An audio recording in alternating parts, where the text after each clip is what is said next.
बिस्मिल्लाहिर्रहमानिर्रहीम। अस्सलाम वालेकुम व्यूवर्स, मैं हूँ सैफ और आप देख रहे हैं मेरा यूट्यूब चैनल कोई भी पका सकता है। तो आज मैं अपने व्यूवर्स के लिए लेकर आई हूँ बहुत ही मज़ेदार और स्वीट रेसिपी बर्फ़ी। आपको मैं बताऊँगी कि बहुत ही कम इंग्रेडिएंट से बर्फ़ी किस तरीके से बनाई जाती है। ये बहुत ही मज़ेदार बनती है और बहुत ही कम वक्त में बन जाती है। तो बर्फ़ी बनाने के लिए यहाँ पर मैंने ये 1.5 कप मिल्क पाउडर ले लिया है, 1 कप चीनी ले ली है, बादाम और पिस्ता काट के रख लिया है। यह 2 चम्मच मैंने देसी घी ले लिया है। देसी घी ऑप्शनल, आप कोई सा भी घी ऑयल अपनी मर्ज़ी के मुताबिक ले सकते हैं। सब्ज़ इलायची के बीज मैंने निकाल के इनको पीस के रख लिया है। एक छोटा गिलास मैंने दूध ले लिया है। बर्फ़ी बनाने के लिए सबसे पहले हम एक बर्तन लेंगे। बर्तन को हम गरम करके उसके अंदर घी को मेल्ट कर लेंगे और फ्लेम हमने बिल्कुल लो ही रखनी है। तो यहाँ पे मैंने एक देख चूल्हे पे रख लिए। इसमें हम डाल लेंगे घी।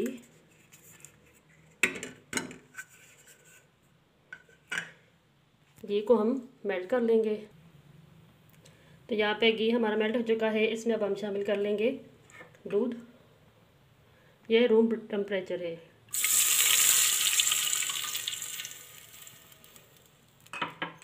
इसी में अब हमने शामिल कर लेनी है चीनी। इनको अब हम अच्छी तरह मिक्स कर लेंगे और चीनी को मेल्ट कर लेंगे।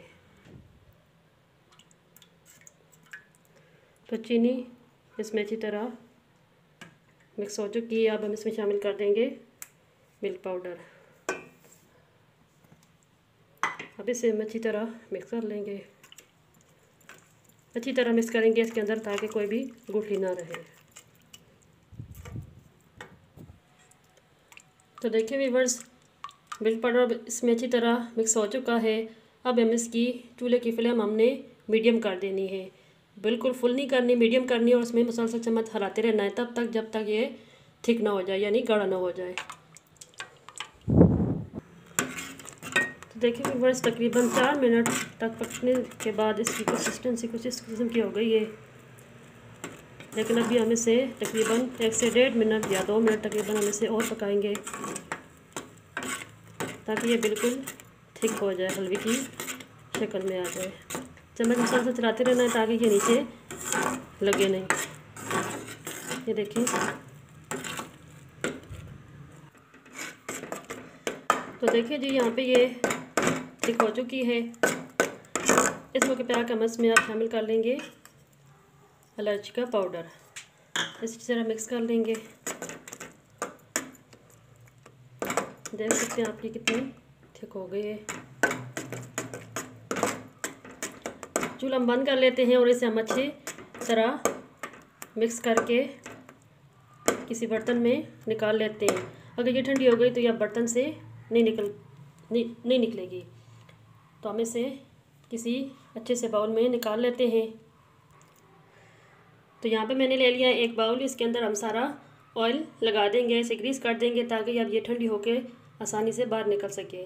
तो अब इसमें सारा तो देखिए व्यूअर्स, इसको मैंने एक बाउल में निकाल दिया है। इसे मैंने ऊपर से सारा लेवल कर दिया है। आप चाहें तो इसके नीचे बटर पेपर भी लगा सकते हैं। मेरे पास बटर पेपर अवेलेबल नहीं था, मैंने इसके नीचे ऑयल लगा दिया। ये ज़रूरी नहीं होता बटर पेपर, और ना ही बाउल ज़रूरी होता है। आप चाहें तो किसी भी नीचे से जो इसका पैंदा सीधा हो उसमें डाल सकते हैं ताकि हमारी बर्फ़ी कटने में अच्छे उसकी पीस बन सकें। अब हम उसके ऊपर गार्निश कर देते हैं और इसे ठंडा होने के लिए रख देंगे। ठंडा होने के लिए इसे हम रूम टेम्परेचर पे रखेंगे। चाहे तो फ्रिज में भी 5 से 10 मिनट के लिए रख दें।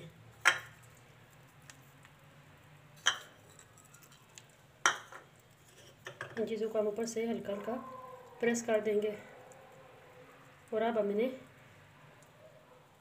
इस तरीके से। तो चलते हैं व्यूअर्स, अब हम इसे ठंडा होने के लिए रख देते हैं। तो देखिए व्यूअर्स, बर्फ़ी हमारी तैयार हो चुकी है, रेडी हो चुकी है। बर्फ़ी को मैंने 1 घंटा रेस्ट पे छोड़ा था। तो 1 घंटे के बाद हमारी बर्फ़ी अच्छी तरह तैयार हो चुकी है। अब हम इसे एक ट्रे में निकाल लेते हैं और आपको दिखाते हैं।